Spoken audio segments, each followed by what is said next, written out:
Je sais pas s'il faut que j'en rigole de ça, mais allez, j'en parle maintenant. Je fais une petite parenthèse par rapport parce que ça n'a rien à voir avec le business, c'est juste à titre perso. Avec Maël, on est interdit bancaire pour un Mhm. chèque de 19,90 €.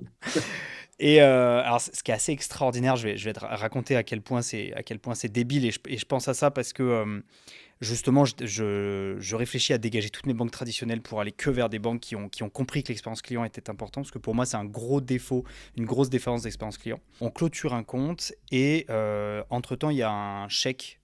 Parce qu'on a plusieurs chéquiers en fait, on a un chéquier avec le compte encore ouvert et un chéquier avec le compte qu'on a clôturé. Et en l'occurrence, on n'a pas fait gaffe, on a mis un chèque, on a fait un chèque de 19 balles sur le compte qui était déjà clôturé. Donc en fait, ça a été considéré comme chèque en blanc en fait, tout simplement.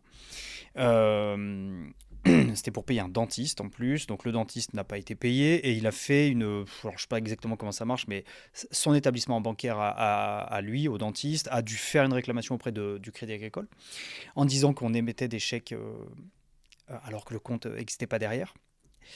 Et notre chère banque nous a envoyé un courrier, nous a édité un courrier le 21 mai.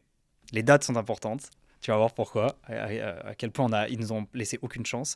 Ils nous éditent un courrier le 21 mai et ils nous l'envoient en courrier standard, pas de suivi, pas de recommandé, pas de signature, que dalle. Le 21 mai, je crois que c'était en fin de semaine. Donc bref, il y a le week-end qui passe, etc. Et nous, on reçoit ce courrier que le lundi.